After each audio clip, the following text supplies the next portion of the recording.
하나님 말씀 보겠습니다. 사도행전 3장 19절 제가 읽겠습니다. 그러므로 너희가 회개하고 돌이켜 너희 죄 없이 함을 받으라.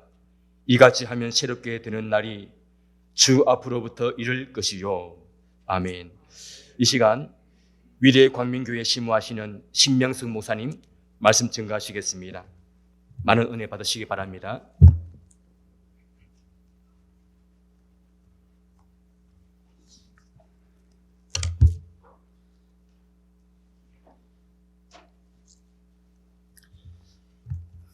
이 자리가 제가 좀 부담되는 자리입니다. 제가 여기 교단에 왔을 때가 2010년도에 왔거든요. 2010년도에 와가지고 고성남 목사님께도 제가 1년 가까이 이제 교육을 받았어요. 여기 와가지고 목회 편모 그런 과정을 제가 했거든요. 여기 와서 이병규 목사님께도 제가 1년 가까이 따로 이렇게 개인 교습을 받고 이병규 목사님께서 신앙 검증을 좀 하셨습니다. 저에 대해서. 근데 하루는 한 1년쯤 지났을 때인데 이병규 목사님 저한테 그러시더라고요. 요놈 참 야같다 그러시더라고요. 저한테. 우리 신학을 미리 다 공부하고 와가지고 자기가 원하는 말씀을 제가 이렇게 탁탁 던져준다고 말씀하시더라고요. 그래서 제가 그렇지 않습니다. 목사님 저랑 신학이 같으셔요. 그랬더니 아니야, 내가 알고 있기로는 합동 측은 우리랑 신학이 다른데 자네는 이거를 다 학습하고 와가지고 이렇게 했느냐, 또 혹시 권 목사님께서 뒤에서 이렇게 교정을 했느냐 한번 물어보시더라고요. 그래서 그런 건 아니라고 말씀을 드렸었는데요. 뭐 신학적으로 큰 차이는 없습니다. 신학적인 차이는 별로 없고 그냥 제가 여기서 배웠던 이 교단에 와서 얻었던 장점이라 그러면 다른 교단보다 정치적인 싸움이 좀 적고 또 목사님들이 전체적으로 좀 순수하셔요. 다른 데보다 순수하시고 또 이렇게 이런 자리에서 있을 때도 목사님들이 다 이렇게 좀 검소하게 지내시는 모습이 제가 볼 때 큰 도전이 되고 또 많은 은혜도 됩니다.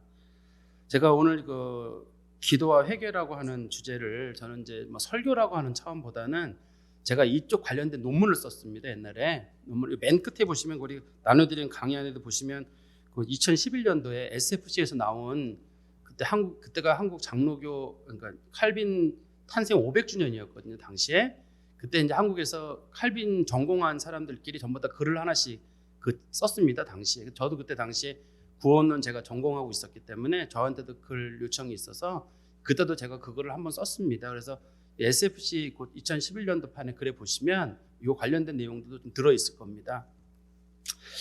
이 소위 그 회개라고 하는 문제를 제가 처음으로 다루게 된 배경을 좀 설명을 드릴게요. 그러면 여러분들이 이 전체를 이해하시는 데 좀 도움이 되실 것 같은데, 제가 이제 THM을 하고 있을 때였는데요. 그때 당시 제가 이제 그 액체에서 한철아 총장님이라는 분, 그래도 그분이 한국에서는 신학적으로 상당히 좀 권위가 있는 분입니다. 그분 밑에서 제가 조교를 5년 동안 했습니다. 당시에. 근데 이제 THM을 5년을 하게 된 거예요. 결과적으로. THM 하기는 원래 학기가 3학기밖에 안 되잖아요. 그다음에 논문만 쓰면 되는데 논문을 이걸 쓰고 가면 자네가 이 신학의 핵심을 못 다룬다는 거예요. 또 핵심을 다뤄라. 그래가지고 논문을 5번을 썼어요. 5번을 썼는데도 그분이 자네는 이 기독교 신학의 핵심을 왜 안 다루느냐 자꾸만 말씀하시는 거예요. 왜냐하면 제가 그 학교 이제 교수 요원이었거든요. 교수 요원으로 이제 유학을 갔다 와야 되는 그런 상황이니까 신학의 핵심을 자꾸만 다루라는 거예요. 그래서 도대체 기독교 신학의 핵심을 저분은 뭘 다루라고 도대체 저한테 하는 건가? 제가 이제 그게 고민이었어요. 그러다가 이제 기독교 강요를 당시에 읽고 있었는데 기독교 강요 이제 3장에 보면 기독교의 소위 구원이라고 하는 기독교는 두 가지로 구성되어 있다고 되어 있어요. 3장에 보면 3장 1절에 보면은 기독교는 믿음과 회개로 구성되어 있다. 이렇게 되어 있습니다. 이 기독교가. 우리는 기독교가 뭐 예수 그리스도 뭐 그런 거 다 들어 있어야 되는데 칼빈은 기독교 강요 3장 1절에서 3권 1장 1절이에요. 거기에 보면 이렇게 좀 기독교는 믿음이라고 하는 것과 회개로 구성되어 있다. 이게 핵심이겠구나. 그러면 제가 이제 그걸 마음에 먹었어요. 이제 이거를 내가 나중에 논문을 쓸 때는 이걸 논문을 써야 되겠구나. 나중에.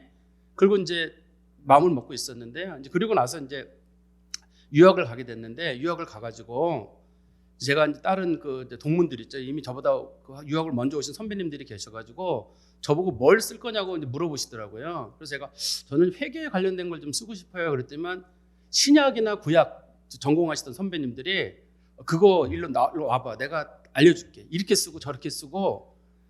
회개는 누구나 다 쉽다는 거예요. 목회자들이든 신학자들이든 간에 누구든지 간에 회개는 우리가 너무 잘한다는 거기 때문에 그분이 특히 신약 교수님 중에 한 분은 저한테 하는 말씀이 지금 어느 신학교 교수님이거든요. 일로 와봐. 내가 처음부터 목차까지 다 짜줄게.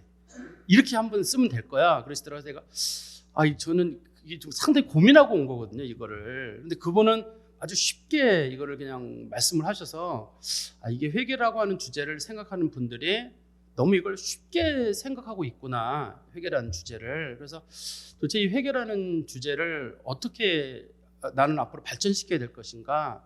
그러다가 이제 우연히 또 이제 칼바르트가 쓴 이제 그런 회개 관련된 게 있거든요. 그 사람이 성화론에 보면 그걸 좀 읽을 기회가 있었는데 그걸 읽고 이제 누구랑 또 얘기를 나누는 일이 있었는데 어떤 분이 이 칼바르트는 조직신학자인데 조직신학자가 뭐 회개를 어떻게 알아? 회개는 신약학자가 해야지 구약이나. 사실 근데 칼바르트가 신약학자입니다 원래. 신약학자인데 그래서 또 얘기가 또 안 되는 거예요.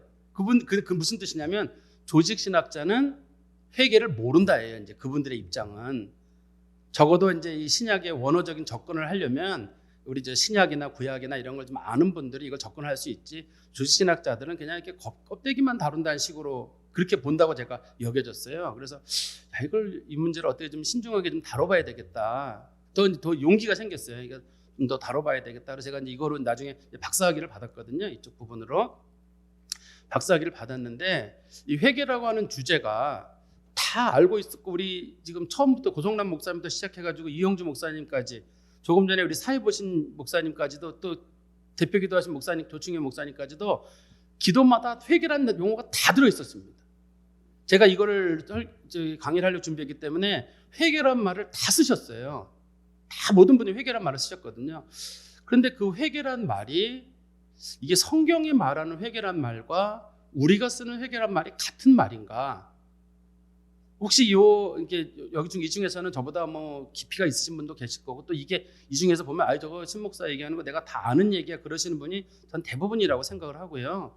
또 어떤 분들은 난 저거는 좀 반대한다 하는 입장을 가지고 계신 분도 계실 거예요. 근데 그런 분들도 한번 좀 들어보시면서 조금 이제 같이 다 아시는 분들은 내가 크게 잘못 나가는 건 아니구나라고 이렇게 좀 생각하시면 될 것 같고 혹시라도 저랑 좀 이렇게 의견이 다른 분들은 또 나중에라도 또 기회가 있어서 서로 조율을 해가면서 그렇게 좀 우리 입장을 좀 가져야 되지 않을까 제가 이제 그런 말씀 드립니다. 다시 한번 좀 말씀드리면 우리 오늘 본문에도 보시면 19절에 이런 말씀 있잖아요. 너희가 회개하고 돌이켜 너희 죄 없이 함을 받으라. 죄 없이 함을 받는 조건이 회개하고 돌이켜예요. 회개하고 돌이켜가 죄 용서함을 받는 조건이거든요. 그러면 사람이 죄 용서함을 받는데 회개가 죄 용서함을 받는 조건이라고 말하고 있는데 우리가 알고 있기로는 죄 용서함을 받는 건 그리스도의 대속의 피를 믿는 것밖에 없어요. 우리가 알고 있는 거는 인간이 구원에 있어서 죄 용서에 일절 개입할 수 없다는 게 개혁주의의 일반적인 입장이거든요. 만약에 인간이 회개를 통해서 우리가 알고 있는 회개란 용어, 내가 죄를 고백하고 잘못을 시인하고 이런 과정을 통해서 죄 용서를 받는다 그러면 그걸 우리가 신인 협동소리라고 불러요. 소위 우리가 얘기하는 알미니안이라든지 반펠라기안주의라고 있잖아요. 그 중세부터 있었던 지금 로마 가톨릭 교회로 와 있는 반펠라기안주의랑 똑같은 거란 말이에요. 근데 우리가 전부 다 여기 계신 분들이 장로교도 또 개혁주의 신학을 가지고 계신 분들인데도 유독 이 구원의 서정 가운데서 구원의 서정은 처음부터 끝까지가 다 하나님의 은혜고 하나님의 주도권으로 이루어지는 일이거든요. 근데 유독 회개만은 우리가 하는 거라는 생각이 있습니다. 일반적으로. 그러니까 하나님께서 우리에게 소명, 중생, 뭐 회심 혹은 회개, 뭐 그다음 믿음 이런 단계들이 있잖아요. 소위 그 단계들을 다 겪었는데 유독 이 회개라고 하는 부분만은 그래도 그거는 내가 하는 거다 하는 생각이 있어요. 그래서 회개를 어떤 분들은 또 성화랑 같이 보시는 분도 계신데 어떤 분들은 성화도 어떤 거룩을 이뤄나가는 것도 이것도 내가 하는 역할이다. 거룩을 힘쓰고 구원을 이뤄가고 또 이렇게 우리 교단에서는 이 용어 함부로 쓰면 안 되잖아요. 구원을 이뤄간다는 말은 어떻든 간에요. 구원을 이뤄가든 혹은 성화를 이뤄가든 이런 모든 용어들에 대해서 최소한 그 부분은 그래도 인간의 역할이 일정 부분은 있다라고 생각하는 게 이제 우리 일반적인 우리들의 생각이기도 해요, 이게요. 그런데 이 회개라고 하는 부분을 다시 보면 아까도 말씀드렸듯이 회개라고 하는 것이 이게 분명히 죄 용서의 기준이라고 말하고 있거든요. 사람이 죄 용서함을 받으려면 회개하고 돌이켜라는 단어가 들어있단 말이에요, 이게요. 그러면 성경에 나와 있는 것과 우리가 가지고 있는 차이점은 뭐냐면, 첫 번째는 우리가 가지고 있는 회개라는 말에 우리나라 말의 특징 때문에 그래요. 그리스어, 일부러 제가 그리스어를 쓰면 잘 아시는 대로 회개라는 말이 그리스어로 메타노이아라고 아마 아실 거예요, 이미. 메타노이아라고 돼 있고 도리켜는 에피스트레포라고 하거든요. 두 단어가 들어있는데 사전적인 용어를 아는 분들은 뭐 메타노이아, 그거는 돌이켜라는 뜻이다. 방향을 돌이키고 행동을 고치고, 또 어떤 분들은 그게 회개라는 말의 그리스어 용어다. 뭐 구약 용어에는 보면은 뭐 수브라는 뭐 단어를 쓴다든지 뭐 나함이라는 말을 쓰는데 그게 회개랑 뉘우친다는 말의 뜻이다. 뭐 이런 식으로 아마 여러분들 머릿속에는 이미 다 있으실 거예요. 근데 그런 걸 떠나서도 일단은 우리나라 말의 회개라는 말의 뜻이 뉘우칠 회자에다가 고칠 개자를 써요. 우리나라 말에 메타노이아의 의미랑은 달라요. 의미가 성경에서 쓰는 메타노이아의 의미는 수브란 말은 둘째 치더라도 일단 메타노이아라고 하는 말, 그 사람이 삶을 고친다는 말이라는 용어랑 회개란 말은 거기 앞에 뉘우칠 회자가 들어있기 때문에. 근데 제가 여기 서론에도 이렇게 붙여놨잖아요. 만약에 아까 우리 어떤 분이 우리 회개합시다라고 얘기하면, 성경적인 회개는 회개가 죄사함의 근거가 되기 때문에 내가 회개를 하게 되면, 죄를 인정하고 고백을 하게 되면 죄 용서를 받는다, 이게 되는 건데, 성경적인 용어로는 회개가 그리스도의 사역으로 돼 있단 말이에요. 이게요, 믿음의 사역으로 돼 있어요. 이게요, 거기 제가 나눠드린 교재 한번 보시면 그 칼빈이 기독교 강론 3권 1장 1절에서 이렇게 얘기를 했습니다. 믿음에 관한 논의에서 이 두 가지를 빠진다면 이게 회개와 죄 용서거든요. 아무런 효과도 없고 불완전하며 거의 무용한 것이 될 것이다. 회개와 용서는 그리스도께서 주시는 것이며 믿음을 통해서 그것을 얻는다고 했다. 쉽게 말하면 복음의 핵심은 회개와 죄 용서다. 그리스도의 선물이고 믿음을 통해 얻는다. 이게 이제 회개란 말이에요. 근데 우리는 회개가 죄를 고백하는 거잖아요. 우리가 알고 있는 거는. 그러니까 우리는 회개가 죄를 고백한다는 건데, 이유가 제가 보니까 우리는 왜 회개라는 말을 그렇게 받아들이는 걸까 할 때, 첫 번째가 회개라는 말의 한글의 특징 때문에 그런 것 같아요. 두 번째는 로마 가톨릭 교회가 이 그리스어를 라틴어로 번역을 할 때 메타노이아라는 말을 그리스어로 페니텐시아라는 말 들어보셨을 거예요. 페니텐시아 아기테라고 합니다. 회개를 행하다라는 뜻이에요. 라틴어로 번역을 할 때. 그 무슨 말이냐면, 이 회개라는 것이 그 성경에서는 뭐냐면 그리스도를 믿음으로 내가 변화를 받는 것, 예수 믿음이 곧 회개입니다. 그래서 예수님께서 회개하러 천국에 가까웠느니라 라고 했더니 할 때 너는 하나님을 믿어라, 이런 뜻이란 말이에요. 원래 뜻이요. 성경적인 맥락에서는 세례요한도 마찬가지죠. 하나님을 믿으라는 뜻이, 여기서도 회개하고 돌이켜라는 말은 예수 믿으라는 뜻입니다. 이게 예수 믿으라는 뜻인데, 우리는 이게 예수 믿으라는 뜻으로 잘 안 들려요. 우리한테는 이게 뭐로 들리냐면, 아무리 그래도 이게 그 갈릴레오가 말한 것처럼 당신이 아무리 얘기를 해도 지구는 돈다, 들어보셨죠? 그런 것처럼 아무래도 회개는, 내가 오랫동안 알고 왔던 것은, 회개라고 하는 건 내가 내 잘못을 그래도 주님 앞에 고백하고 죄사함을 받고 인정함을 하는 그런 과정, 일련의 그 통회하는 심령과 죄를 고백하는 그런 과정들이 이게 회개지, 회개가 어떻게 믿음이 될 수 있느냐. 성경에 믿음이란 말이 따로 나오고 회개란 말이 따로 나오는데 이건 잘못된 게 아니야 그러는데, 그런 오해가 생긴 게 제가 두 가지라고 말씀드린 거예요. 하나는 우리나라 말에 가지고 있는 회개란 말의 특징이 뉘우치고 고치다는 과정이니까, 회개를 할 때 원래 회개라는 말의 속성에는 두 가지가 있거든요. 하나는 소위 그 영어의 컨트리션이라 그래가지고 자기 자신이 깊이 통회하는 거야. 내가 죄인인 걸 깨닫는 과정. 그다음에 또 한 가지는 죄를 고백하는 컨페션의 과정이 있습니다. 근데 그런 과정이 우리가 알고 있는 회개라는 개념이에요. 우리가 알고 있는 일반적으로. 그런데 이게 생긴 게 회개라는 우리나라 말의 용어 또 특징 때문인 것 같고, 두 번째는 라틴어로 번역되는 과정 가운데서 로마 가톨릭 교회가 오랫동안, 로마 가톨릭 교회는 이거를 회개를 거기에 성사로 만들어놨거든요. 성사로 만들어놨기 때문에 회개를 그냥 믿음이라는 차원보다는, 회개를 한다는 건 거기에 대해서 뭐 보석 행위를 행다든지 대가를 치른, 내가 회개했다 그러면 뭐 로마 옛날에는 그 회개를 한 사람들이 받는 그 벌 중에 한 가지가 뭐가 있으면 성지순례 같은 게 있었거든요. 너 성지순례 갔다 와라. 그게 옛날 벌 중에 하나 있습니다. 옛날로 중세 시대에는. 그러면 이제 그런 식으로 뭐 벌을 받는다든지 이런 식으로 회개라고 하는 거를 잘못을 인정하는 행위뿐만 아니라 그거에 대한 대가를 치르는 행위. 그러니까 회개는 그래야 그게 회개라고 생각을 했던 거예요. 그런데 그게 우리에게 들어온 게 아니까, 물론 이 중에서는 나는 그렇지 않다, 나는 회개라는 말의 뜻이 원래 믿음이나 구원의 기본적인 속성이라는 걸 알고 있었다는 분도 계실 텐데, 상당수 분들은 제가 처음에 이 글을 학위를 쓰면서 했던 그런 마음처럼 회개라고 하는 거는 그래도 잘못을 인정하고 고백하는 그런 과정이 아닐까, 그런 생각이 저는 생각이 들거든요. 우리 한번 누가복음 24장 47절에 보시면, 누가복음 24장 47절입니다. 그의 이름으로 죄사함을 받게 하는 회개가 예루살렘에서 시작하여 모든 족속에게 전파될 것이 기록되었으되, 그의 이름으로 죄사함을 받게 하는 회개라고 되어 있거든요. 그러니까 회개라는 말의 뜻이 예수 이름으로 죄사함을 받는 게 회개인 거예요. 그러니까 성경에서 말하는 소위 그리스어, 목사님들이 대부분 우리가 메타노이아라는 말을 알 텐데요. 메타노이아라는 말의 뜻이 기본적으로 이제 방향을 튼다는 뜻이잖아요. 방향을 뜬다는 뜻인데, 여기서 주로 방향을 튼다는 게 불신의 삶에서 예수 믿는 삶으로 돌아오는 거. 여기서는 우리가 이제 조직 신학할 때 뭐 회개냐, 회심이 맞냐, 회개는 한 번 하냐, 회심은 두 번 하냐, 아니 회심은 한 번이고 회개는 반복이냐, 이런 얘기는 여기 전혀 논의 대상이 아닙니다. 제가 이걸 논하는 게 아닙니다. 전혀 그런 주제를 논하는 게 아니라, 우리가 이제 보통 경우 교회에서 이제 기도할 때 회개합시다라고 할 때 과연 그게 맞는 표현이냐, 그리고 목회자들이 회개합시다라고 할 때 앞으로는 어떻게 말해야 될 것이냐, 좀 더 합리적인 용어가 뭘까, 성도들에게. 물론 우리나라 성도들은 우리 회개합시다 그러면 전부 죄를 고백하고 하는 과정을 가질 거기 때문에 나쁜 얘기는 건 아닙니다. 나쁜 건 아닙니다. 그게.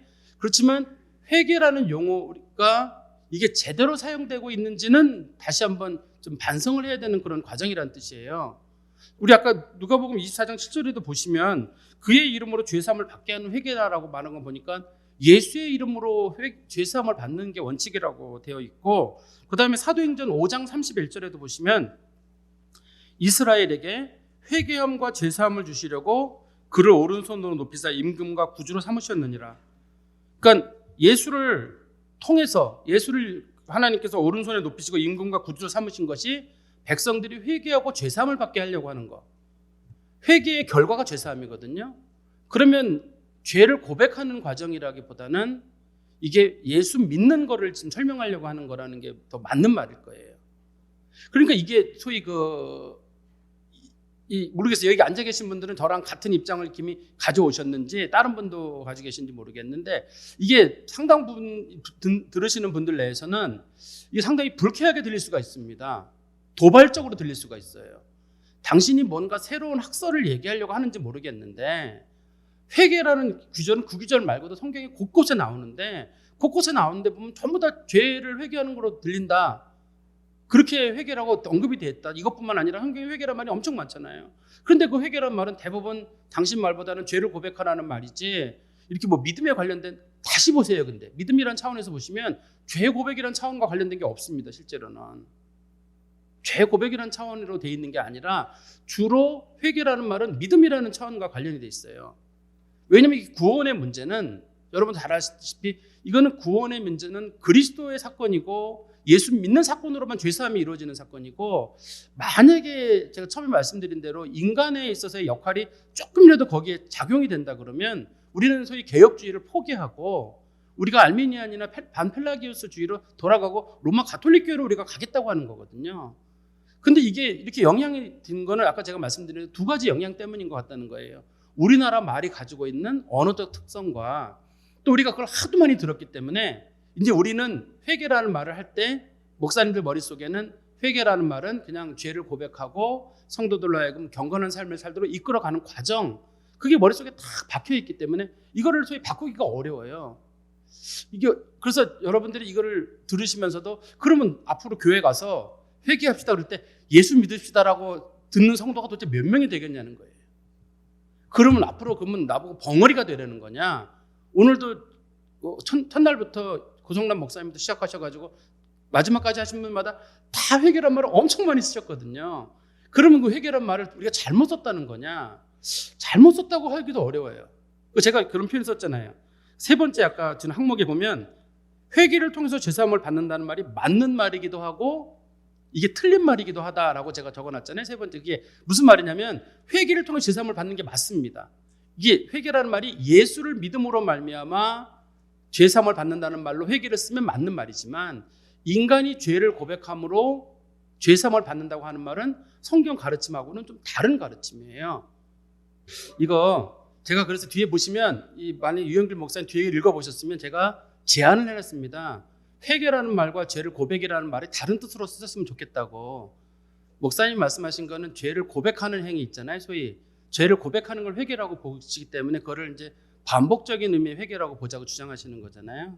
사실 이제 그런 경우가 어떤 경우냐면 우리 95계단 반박문 있잖아요. 95계단 반박문의 1조항이 뭐냐면 하나님은 우리들의 일생이 회개가 되기를 원하셨다. 그게 95계단 반박문 제 1조입니다. 그게 왜 그런 일이 생겼냐면 로마 가톨릭 교회에서는 한 번 들어올 때 입회할 때 회개하는 그런 과정에 소중한 의미를 두고 있었거든요. 근데 루터는 그렇지 않고 회개라고 하는 건 반복적으로 이루어질 수 있다라고 주장했기 때문에 그 회개라는 용어를 사용한 거예요. 루터가 거기 사용한 용어는. 근데 루터는 라틴어로 글을 썼기 때문에 이게 페니텐시아라는 의미로 사용되고 있기 때문에 우리가 사용하는 의미랑 좀 다를 수가 있어요. 이 용어가 일단은. 그리고 뒤에 아까 목사님 말씀하신 대로 그거는 전 뒤에 제한을 붙여놨습니다. 그래서 회개라는 말을 우리가 성경적인 용어의 회개는 믿음이란 말이 가깝고 아까 요한일서에서 말씀하신 내용은 죄를 자백하면 혹은 자복하거나 고백이라는 말로 쓰는 게 더 좋다고 제가 뒤에다 제한을 붙여놨어요. 그것까지만 보셨으면 조금 화가 좀 가라앉히지 않으셨을까 싶은데, 네, 제가 다시 한 번만 좀 설명을 드리겠습니다. 이게 이제 이 칼빈 같은 경우는 그래서 이 회개를 어떻게 정의를 내렸냐면, 그러니까 제가 처음에 그런 말씀드렸죠. 회개라는 말과 회심이라는 말, 뭐 한 번 하냐 반복하느냐 그런 논의를 하는 신학생 수준의 제가 얘기를 드리는 게 아닙니다. 이게 용어에서 우리가 목회자들이 설교 시간에 쓰는 용어를 어떻게 정의하느냐 문제인데 칼빈 같은 경우는 회개를 구원의 확신이라고 봤습니다. 회개가 구원의 확신이다. 저 사람이 구원을 받았는지 안 받았는지를 어떻게 알 수 있느냐? 회개를 하는 걸 보면 알 수 있다고 했습니다. 그러면 칼빈이 말하는 회개라는 말이 무슨 뜻이냐면 믿는다는 뜻도 하나가 사용이 되고 예수 믿음 전제가 되고 두 번째는 죄를 고백하는 과정이 거기에 들어있어요.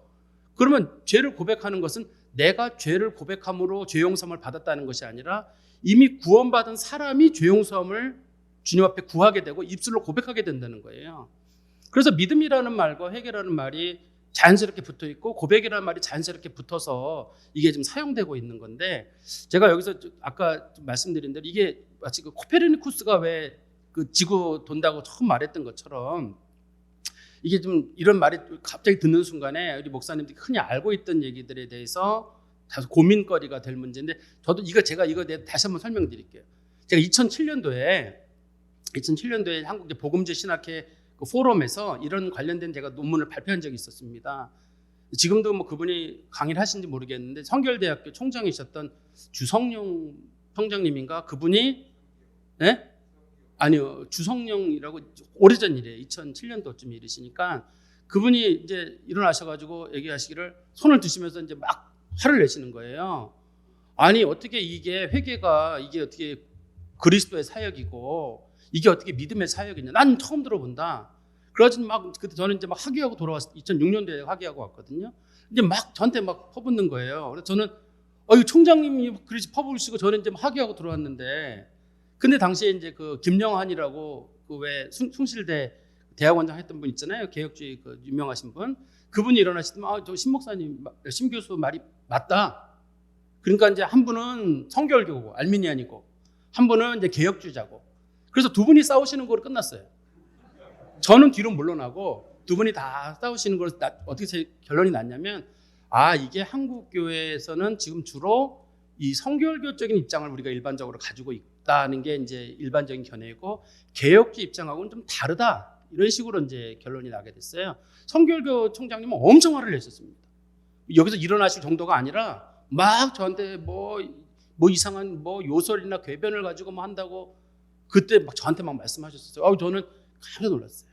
저는 이게 그냥 개혁주의적인 입장이고 칼빈의 글을 제가 다 인용을 했었기 때문에 거기에는 저랑 싸우지 마시고 칼빈이랑 싸우시죠. 제가 이제 이렇게 슬쩍 얘기를 했었었는데 그분 입장에서는 칼빈이고 뭐가 중요하냐. 어차피 그분 성결교 쪽이시니까 난 뭐 그런 거 중요하지 않고 자네 말이야 이게 이렇게 옳으냐 그러냐 이런 식으로 이제 논쟁이 됐었어요. 이게 이런 자리가 제가 볼 때 이제 뭐 평범하게 우리 같이 회개 운동을 합시다 이런 자리도 제가 좋은 자리인데 이럴 때가 우리 다 목사님들 저보다 뭐 목회 연령도 많으시고 경험도 많으신데 한번 고민해 보자고 던진 거고 고 목사님께서는 유영길 목사 질문 던지신 게 도리어 다행이기도 합니다. 이게 저 예상을 해요. 이거 제가 강의를 준비할 때 분명히 이 얘기를 들으시는 분들 중에서 반발을 하시는 분들이 계실 거고 또 상당 분들은 분노 속에 왜냐하면 내가 그동안 오랫동안 알고 왔던 게 이게 과연 잘못됐다는 건가 저 친구가 뭐 와서 좀 하게 하는 와서 해왔는지는 모르겠는데 저도 이거 관련돼서 20여 년 동안 저도 관련된 글을 여러 군데 써왔거든요. 이 관련된 글을 여러 군데 써왔고 적어도 이 회계론의 부분에 있어서는 제가 그래도 뭐 전 세계적으로는 제가 제일 유명할 것 같은데요. 이쪽 부분에 있어서는 제가 제일 전문가일 것 같은데요. 그리고 제가 이 논문 쓸 때도 저희 교수님이 이제 베르카워의 제자인데 그래도 베르카워가 유명한 사람이에요. 헤르트 베르카워의 제자인데 교수님께서도 이 분야에서는 네가 아마 전문가가 될 것이다. 이쪽에 관련된 사람 글을 쓰는 사람이 별로 없거든요. 대부분 이제 성화론의 회계를 묻어서 이렇게 일반적으로 보는 반면에 저도 한국교회에서 부목사나 이런 생활을 했었기 때문에 나도 분명히 회계란 말을 이렇게 쓰고 있는데 이 용어가 회계란 말을 이렇게 내가 사용해서 교회에 가져갔을 경우에 이게 한국교회 성도들은 나도 그 교회의 일부분이었고 이게 과연 교인들에게 도움이 될 것인가 뭔가 새로운 얘기를 던질지는 모르지만 교인들 내에서도 우리가 그래서 성도들에게는 이 설명을 붙이지도 않고 잘 하지도 않아요. 근데 우리가 이 목회자들끼리 모인 자리라서 제가 이 회개라는 말에 대한 성경적인 용례는 믿음이라는 말과 이게 회개가 반드시 죄사함의 대가거든요. 죄사함으로 이어지게 돼 있단 말이에요. 그러면 회개가 반드시 예수 그리스도의 믿음이 전제가 돼야 되고 그리고 우리가 말하는 회개라고 하는 거는 성경에서 말하는 회개에 합당한 열매입니다.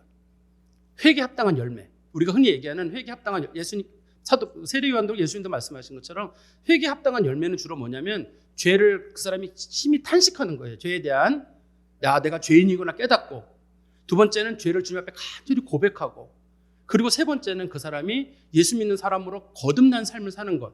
성경에서는 그거를 이제 선행이라고 부르거든요. 이제 소위 굿웍스라 그래서 그 사람이 완전히 예수 믿는 사람으로 바뀌는 것. 거기까지 가야 회개예요. 제가 그것까지 설명을 드릴게요. 우리가 보통 우리나라 말의 회개란 말은 또 어디까지냐면 죄인인 걸 깨닫고 죄를 고백하는 것까지가 회개예요. 그렇지만 성경에서는 회개란 말이 회개는 합당한 열매까지 꼭 맺어져야 되거든요. 이게 맺어져야 되기 때문에 이거는 그 사람의 변화까지 가야지 회개인 거예요. 그러니까 우리는 회개를 하기도 하면서 동시에 회개를 하지 않는 것이기도 하고 회개를 하다 마는 경우가 있는 거예요. 당신들 죄를 졌으면 회개하시오. 저 좀 잘못했습니다. 여기서 끝나는 게 아니라 내가 어떤 잘못을 인정했으면 그 사람을 찾아가가지고 미안합니다. 예를 들어서 우리 이유창 목사님께 가서 목사님 제가 처음에 와가지고 목사님을 못 알아보고 이렇게 했으면 죄송합니다. 목사님 용서해 주십시오. 목사님. 그럼 목사님께서 그래 목사님 없는 일로 합시다. 용서합시다. 그러면 이 회개가 이루어지는 과정입니다. 칼빈도 기독교 강화에서 그렇게 설명을 하고 있거든요. 근데 우리는 어디까지냐면 내가 고백하는 거로 만족하는 거예요. 이게 그러니까 저분이 진짜인 거예요. 그러니까 목사님이 저랑 같은 신앙 입장인 거예요. 그러니까 우리는 보통 회개라는 말과 회개의 열매란 말을 이게 우리가 혼용해서 쓰고 있는데 우리가 말하는 예를 들어서 우리 성도 여러분, 여러분들이 예수를 믿었으면 회개의 열매를 맺읍시다. 이 말을 써야 되는 걸 우리가 회개합시다라는 말로 합쳐서 쓰고 있는 겁니다. 지금 용어 내에서. 회개라는 말은 예수 믿는다는 말, 즉 그 사람이 과거의 불신의 삶에서 믿는 삶으로 돌이키는 과정이 회개예요. 성경적인 용어로는 신학적인 용어도 마찬가지입니다. 칼빈에게서도 마찬가지로 사용이 되고 그리고 그 사람이 거기서 변화돼서 통회를 한다든지 깊이 죄인인 걸 깨닫고 그다음에 하나님 앞에서나 공개적으로 지은 죄에 대해서 고백을 하는 과정을 갖고 그리고 그 사람이 행동을 고치는 것. 그러니까 회개라고 하는 거는 사적인 회개가 있고 공적인 회개가 있어요. 사적인 회개랑 공적인 회개라는 건 어떤 거냐면 제가 만일에 이제 이유창 목사님은 개인적인 문제로 목사님께 잘못했던 경우는 목사님께 가서 제가 이제 사과를 드리고 목사님이 용서를 받으면 그게 이제 회개가 이루어지는 과정입니다. 이 용서까지 받을 수 있도록 최대한 가서 그 사람에게 예의를 다해야 됩니다. 금전적인 피해를 줬을 경우에는 금전적인 피해를 최대한 보상을 하고 그분으로부터 됐습니다라는 그 얘기까지 들어야 그게 회개가 이루어지는 거예요. 우리가 소위 그 평양 대북운동의 길선주 목사님께서 내가 이런 친구 걸 훔친 적이 있었다. 내가 돌려주겠다. 그리고 평양 대북운동이 일어났다고 하잖아요. 그런 것처럼 어떤 사람이 누군가에게 개인적인 피해를 줬을 경우에는 개인적인 피해를 대한 보상을 해야 되고, 그게 이제 공공에 이루어지는 경우, 누가 우리 교단에 피해를 끼쳤다. 교단에 피해를 끼친 사람이 하나님 앞에 기도하기를, 하나님 제가 이 계신 교단에 피해를 끼쳤는데 하나님 제 용서해 주시고 제가 다시는 그러지 않겠습니다 라는 거로 회개가 이루어지지 않아요. 그 사람이 계신 교단장을 찾아오든지 아니면 공공의 자리에 와가지고 제가 계신 교단에게 이런 피해를 끼쳤습니다 라고 해서 교단의 분들이 당신이 자복했으니 우리가 당신을 받아들여 주겠습니다, 용서하겠습니다, 자 없는 걸로 합시다. 그러면 회개가 이루어지는 과정이지, 대부분 분들이 회개를 하나님과 개인적으로 지었던 죄는 하나님과 관계로 끝날 수가 있습니다. 그게 통회하고 고백하는 거로. 그렇지만 개인적으로 이루어지는 과정의 문제는 개인적으로 그 사람이 풀어줘요. 왜 저 영화는 직접 본 적은 없는데 어서 들어보니까 이제 밀양이라는 영화에 보면 그런 게 나온다면서요. 어떤 사람이 누구를 살인을 저지른 다음에 나는 하나님께 회개했으니 다 됐습니다, 나는 마음이 편합니다, 그런 식으로 얘기했다고 하더라고요. 그 성경에서는 회개가 안 됩니다. 회개는 합당한 열매는 나 때문에 피해를 본 가족이나 누군가에게 가서 내가 이걸 해야 돼. 근데 대부분 사람은 그걸 안 받습니다. 제가 예를 들어서 유창 목사님께 죄송합니다, 이분이 만만해서 앞에 계셔서 제가 말씀드렸는데, 유창 목사님께 제가 목사님 죄송합니다 말씀드리면 유창 목사님이 이 사람아 내가 그러면 그거 마음이 용서할 것 같은가? 자네가 그때 얼마나 나한테 모욕을 줬는데 말이야. 대부분 거절하거든요. 그러면 그 사람한테 목사님 정말 죄송합니다. 그렇게까지 사람의 마음이 가서 목사님께 사죄를 드리고 목사님이 안 받아들여지면 어쩔 수 없어요. 그렇지만 제가 할 때까지 최대한 해야지만이 이게 성경에서 말하는 회개의 열매인데, 그래서 회개의 열매는 세 가지 과정을 겪게 됩니다. 회개의 열매라고 하는 과정. 근데 우리가 말씀하는 거는 회개는 주로 믿음이라는 말에 대한 같은 용어예요. 회개라는 칼빈은 그래서 믿음, 회개, 중생을 같은 용어로 쓰자라고 주장을 했습니다. 이걸 세 개를 같은 용어로 쓰자고 주장을 했고, 대신에 이제 회개에 합당한 열매를 맺는 삶을 우리가 오늘날에 말하는 회개라고 부르고, 저는 이거를 그 중에서 우리는 주로 무게를 어디에 두냐면 자백이라는 말에, 죄를 고백한다는 말에 우리는 무게를 두죠. 지금 우리는 그 중에서 회개의 열매 중에서 죄를 고백하는 그 용어에 또 무게를 둬가지고 우리가 앞으로는 무슨 잘못을 저질렀으니 죄를 고백합시다 이렇게만 멈추는 경우가 있는데, 그러다 보니까 한국 교회에 대해서 많은 사람들이 왜 한국 교인들은 회개는 하는데 왜 변화가 없습니까? 할 때 어쩌면 우리 메시지가 잘못됐을지도 모른다는 생각이 들었던 거예요. 그 사람은 나 하나님 앞에 회개했는데 뭘 어떻게 하라는 거냐 그럴 거고, 고성남 목사 말씀하신 것처럼 회개는 반드시 열매가 있어야 된단 말이에요. 그것이 그 사람의 선행으로 드러나든 혹은 그 사람의 변화로 드러나든 누군가에게 해코지한 거에 대한 대가를 치르든, 그래야 그게 회개라고 하는 것이 성경적인 의미에서는 이루어지는 일이고, 그래서 회개가 굉장히 어려운 거고, 성경에서 말하는 회개의 대표적인 경우가 삭개오입니다. 삭개오가 조직신학자들이 말하는 대표적인 회개의 기록 삭개오거든요. 삭개오가 예수님 만난 다음에 내가 가난한 자들에게 내 재산의 반을 주겠습니다. 내가 남에게 피해를 끼친 거 있으면 4배로 갚겠습니다. 그러면 자기는 이제부터 아무것도 없다는 얘기예요. 자기 재산의 반을 주죠. 자기가 하나 뺏었으면 4배를 줘버리면 자기는 평생 이 사람들에게 속죄하는 마음으로 살겠다는 얘기거든요. 삭개오의 부인이나 자녀들 입장에서는 난리가 났을 겁니다. 저 사람 하나 예수 믿지만 집안을 아주 풍비박산을 만들었다고 할 거거든요.